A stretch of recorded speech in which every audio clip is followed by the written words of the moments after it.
வணக்கம். நான் உங்கள் சூர்யா பேசுகிறேன்.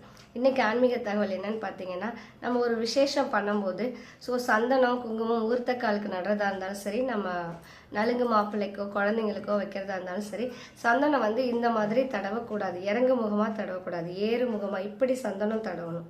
கன்னத்தில் வைக்கும் போதும் சரி, முகூர்த்த காலில் பொட்டு வைக்கும்போது கீழேருந்து சந்தனம் பொட்டு வச்சுட்டு மேலே போகணும், மேலேருந்து கீழே வரக்கூடாது. இது ரொம்ப முக்கியமான ஒரு விஷயம்.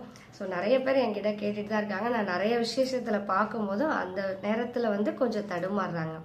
இன்னொன்று, வாசற்படி என்கிட்ட கேட்குறாங்க.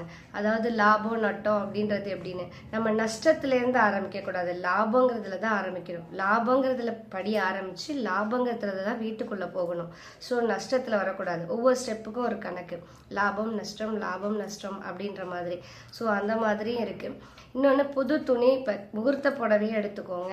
என்ன நலுங்கு வைக்கிறதா இருந்தாலும் சரி, காது குத்தி ட்ரெஸ்ஸாக இருந்தாலும் சரி, சுப நிகழ்ச்சிகள் எதுவாக இருந்தாலும் அந்த புது துணியில் நம்ம மஞ்சள் வச்சு வைக்கிறது தான் எந்த ஒரு தோஷமும் இருக்காதுன்னு. ஏன்னா எவ்வளோ பேர் அதை கை வச்சு பார்த்துருப்பாங்க. எடுக்க முடியாதுன்ற வருத்தம் இருக்கும். அந்த துணி மூலயமா நமக்கு எந்த ஒரு தோஷமோ பாதிப்போ இருக்கக்கூடாது அப்படிங்கிறதுக்கு தான். சில பேர் வீடுங்கள்லாம் அலசிட்டு போடுவாங்க, குழந்தைங்களுக்கு அலசிட்டு போடுறது தான் ஓகே. ஆனால் பட்டு சாரி, முகூர்த்த ட்ரெஸ்ஸு, கோட்டு இந்த மாதிரி இருக்கும்போது நம்ம மஞ்சள் வச்சு அந்த தோஷ நிவர்த்தி பண்ணிட்டு போகிறது நல்லது. உங்களுக்கு இந்த தகவல் பிடிச்சிருந்தா என்னோட சேனலை சப்ஸ்கிரைப் பண்ணுங்கள், லைக் பண்ணுங்கள், ஷேர் பண்ணுங்கள். நன்றி.